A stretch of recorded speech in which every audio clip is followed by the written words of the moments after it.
It's a true culture of caring.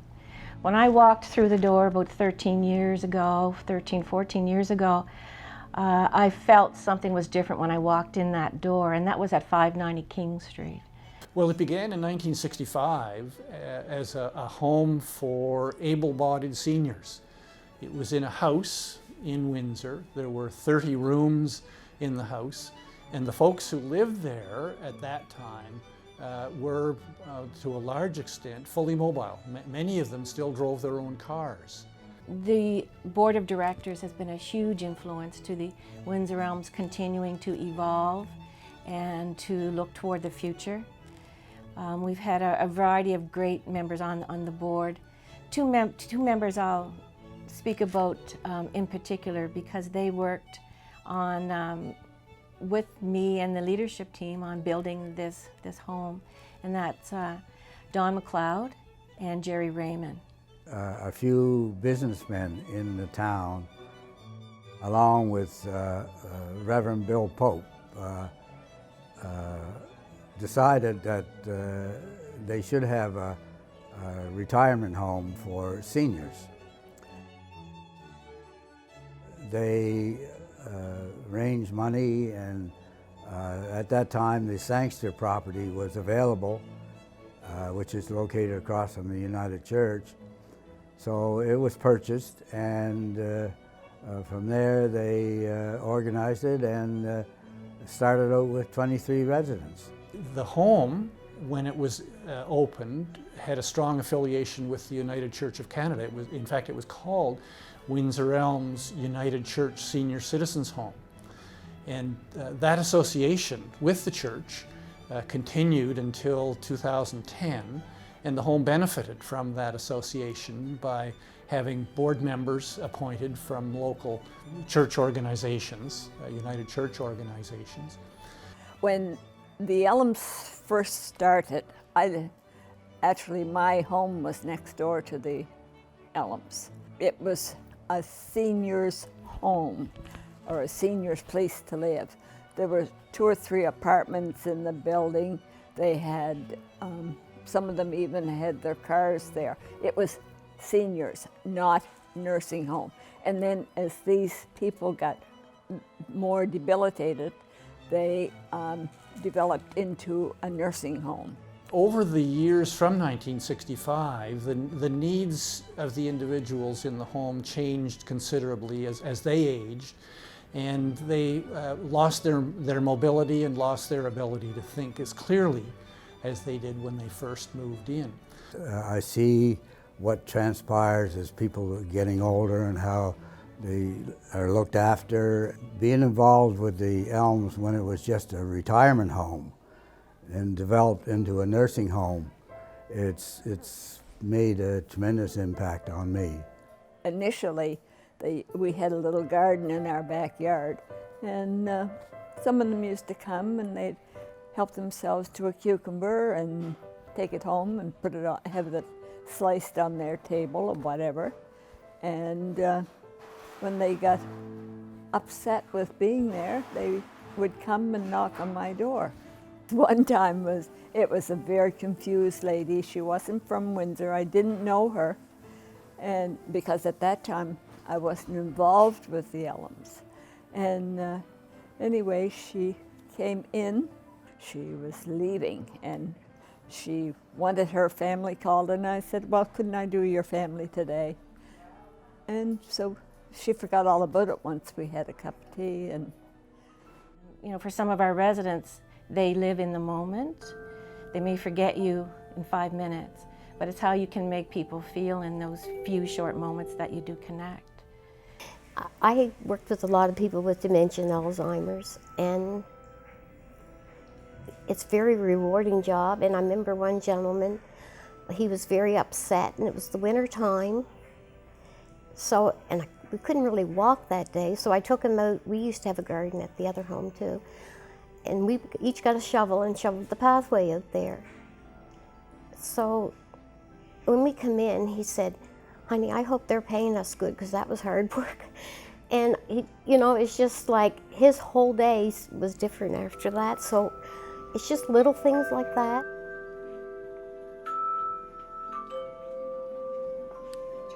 When you come in to a nursing home, it's a period of transition for anyone. And what you feel here is a culture of respect, welcoming, and the ability to be who you are here at the Windsor Elms. I went in on one of the floors, and I used to try to get them a little bit more upbeat, you know. And so I was singing this Shania Twain song, and we're having a party. And anyway, one of the ladies that was right next to my steam cart when I was coming through or whatever, she got up out of her chair and pushed her chair in, and she started dancing. That's another.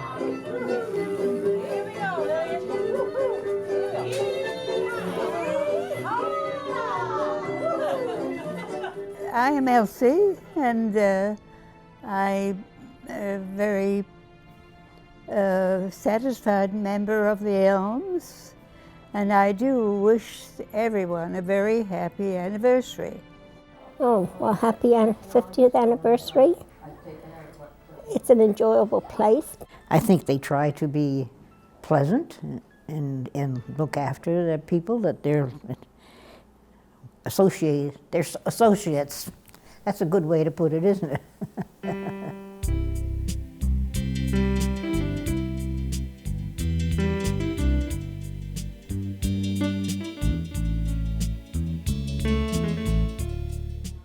I would always recommend it to people to go, and I couldn't recommend it too highly. It was really a great place. If you felt you were really doing something by just going to visit. Gave me a lot of friends and a lot of good memories. It was a great experience. Happy 50th anniversary, Windsor Elms.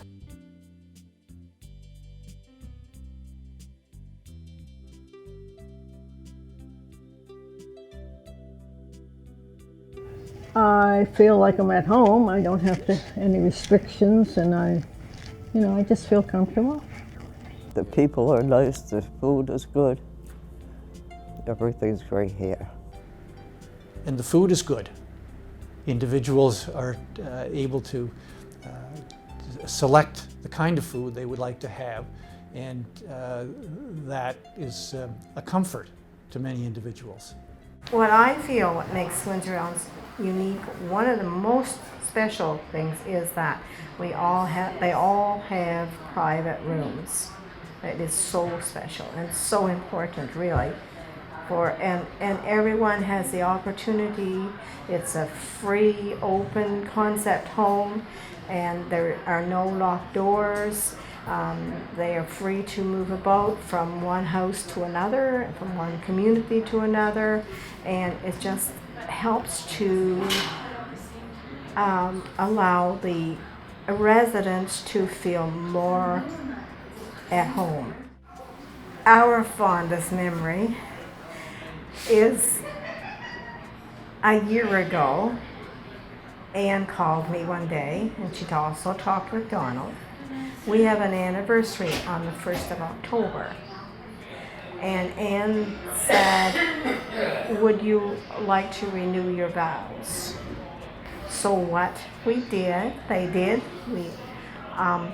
It was an afternoon program, and we had our second wedding, and it was just absolutely fabulous. I remember one night I came in and they were going to have pajama bingo. Just decided at the last minute to have pajama bingo. Another day during the winter last year, they had it had so much snow, as you know, and they brought snow in and put it on big trays for them, and they made snowmen. So I said, that's something like that is very important. And just, I think, too, to have the spiritual support here at the church, at their church and their pastor, which is very important at this age, the stage of their life. There were two major additions put on the home over the years to provide what's now considered to be a nursing home facilities, that is, rooms that accommodated those with limitations. A good deal of equipment was acquired over the years to be able to service folks who had greater needs, for example, lifts for beds and for bathtubs. The staff who worked at the home changed over time from those assisting in a small way the residents of the home initially, to skilled nursing staff and skilled specialists in the care of seniors. What I want you to do is, I want you to try to equalize the pressure that you're pushing with each foot. So right there on the left, it says you're pushing with 37%. Ideally, we'd like that at 50% on each side. So you're pushing, that's it. Push some more on the left. There you go. So you want to try to get those lines up to the same.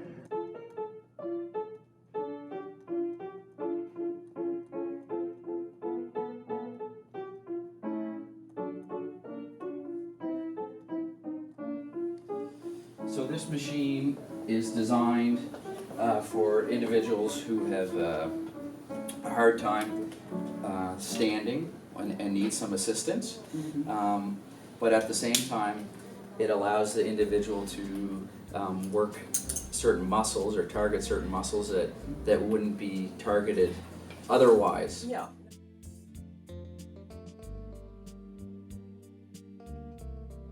So the Windsor Elms is our first and only, actually, foray into being a therapy dog team. A lot of people here had animals in the past, farmed or, grew up on farms or. So we have one sheep that will walk well on a halter, and she loves people. She has since she was born, which is very unusual for a sheep. And she will put her head in people's laps and the like. So we put an adult extra large diaper on her, and we bring her in for visits. The Windsor Elms have been a big part of my life. I've worked here for over 22 years. My name's Judy Vino, and I've been at the Windsor Elms for 38 years. When I first came, my grandmother was living at the Windsor Elms. And my fondest memory is that I was able to be that much closer to my grandmother for the last couple of years of her life. I think the support you get here and the family-like atmosphere, and I've gone through some bad things in my life, and they were all there just like my family to support me. In the early 2000s, the United Church of Canada became quite concerned about the possibility of legal claims being made against the church in connection with the number of nursing homes with which it was involved. And it decided, that is the church decided, that it was not going to be able to continue its active relationship. And Windsor Elms became one of the first organizations to enter a new relationship with the United Church of Canada. Its close association was ended in the year 2010, and a new relationship called a legacy relationship was entered between the church and the home. And the historical connection between the home and the church does continue from that time, but in a much reduced relationship. I have so many great memories of the residents who've passed through our doors, the conversations with them and their families, the staff who've come and gone, the staff who are here, and their families. The staff are connected with each other from the community. Most are related to each other or know each other. And then the residents, when they come in, are often related to the staff as well. You got to know them, and you got to realize that, they have needs and wants and desires the same as you do, and it doesn't matter what your age. It is one big family. Everyone knows everyone. Sometimes that's good. Sometimes it's very interesting. The board of directors and the management of the home has always tried to empower staff to do the best they can for the residents.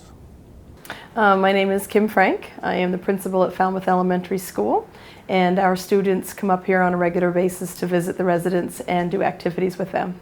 One of the things that I think is really important is the stories and the history that the seniors and the residents here at the Elms are able to share with our students. We have students who don't necessarily have grandparents that they see very often, or don't have grandparents that in their lives at all due to death. So it gives our children a chance to interact with that generation, to have a sense of what it means to have someone in their life, that may miss their grandchildren as well, or who may not have had the experience of having grandchildren themselves. And our students get to come up and share things with them, and then in turn learn a little bit about history or hear stories from the lives of the residents here at the Elms. Greatest memory for me that I'll never forget is the day that we moved from 590 King Street to this location. We were having a staff meeting in the dining room at the old Elms in Windsor, and Sherry Keane announced that we were getting a new home, and they were building it in Falmouth. So we had kind of outgrown the one we were in, and I was thinking that was a super idea. Of course, I was all set to move within a month or two, and then they just said, no, it'll be 2 years anyway. But we needed the 2 years because we had a lot of building going on here in Falmouth, and a lot of planning and meetings upon meetings at the Elms.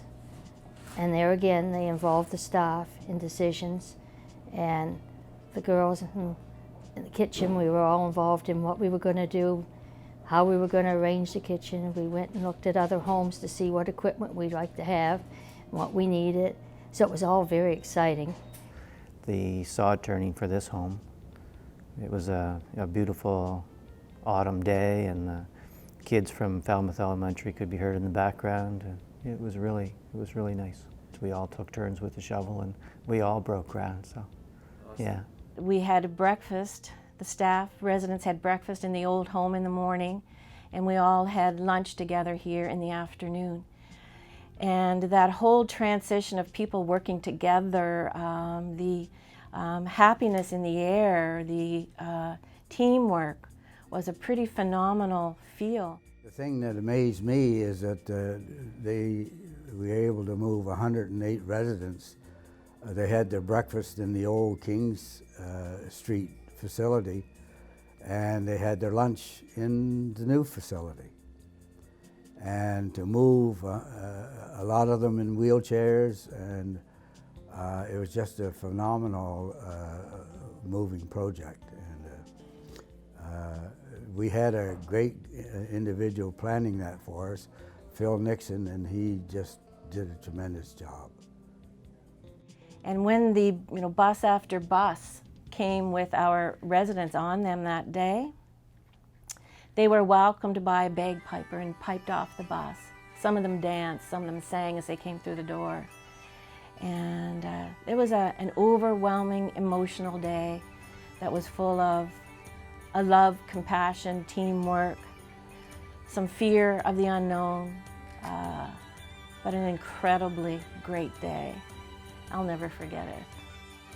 We changed from a medical model of providing care to a philosophy, the Eden alternative philosophy, where we're focusing again on the well-being and the independence and the personhood of those residents who live with us, and how can we create home together.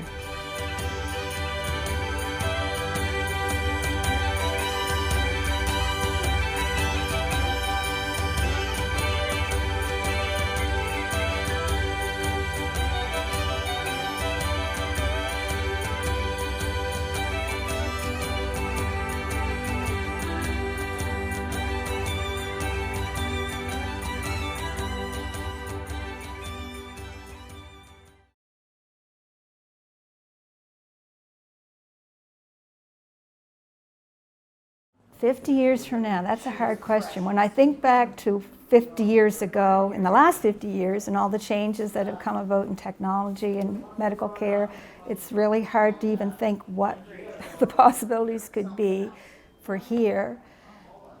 But I know that Windsor Elms Village, just from the philosophy that they've taken, that they certainly will adapt with all the changes that are going and happening. But I think it's called Windsor Elms Village for a reason, and I think that they realize, like the saying goes, it takes a village to raise a child. And I think that whatever changes take place, it'll always have that village concept. I think in about 40 some years, we'll have some wise people come together and talk about the home, of the journey for it. I can almost see that these large places are no longer going to be functionable, and that we'll be looking at smaller communities out in specific communities. I think it's going to be a different kind of community. I think it will be a community that welcomes not just seniors, but also young people, middle-aged people, people from all walks of life who need special support in one way or another, whether it's emotional support or physical support or mental support. I think it will be a community that houses all ages and welcomes folks who are interested in learning to guide folks, to serve folks. Well, I think the way things are going today is really going to be a drastic change. We're going to see the tattoos, the piercing, you know, the dyed hair, I can't even fathom what 50 years is going to be like, but I can see it as it evolves. We are going to need probably assisted living and seniors daycare. Probably in 50 years, with all the computer things, there'll be robots looking after people at the Windsor Elms. I think we're going to be R2-D2s, you know, like in Star Wars. And we're going to have this flowing ramp that goes down these halls, so anybody doesn't have to walk any distance. They could just stand on the ramp and go like in an airport. And you just put a coin in a machine or whatever, and you get hot, instant, good food. I think around 2045, the baby boom generation is over. There's going to be less demand for seniors' homes at that point. So I'm assuming that this building would probably be repurposed. It was built for a 200-year lifespan. It's all steel and concrete construction. So I imagine it will be repurposed by then. I think it'll be still on the go, hopefully improving all the time and still following the Eden philosophy and expanding on that. I think it'll be probably expanded into other sections, and no doubt by that time they'll need a new building, and so I think it'll still be a nursing home. I just wish the Windsor Elms the best in the next 50 years, and I know in the past 50 years the Windsor Elms has developed a wonderful reputation for caring, kindness, compassion, and love for those they serve. I know that will continue, and I wish them well along the way, and I know great things are ahead as well.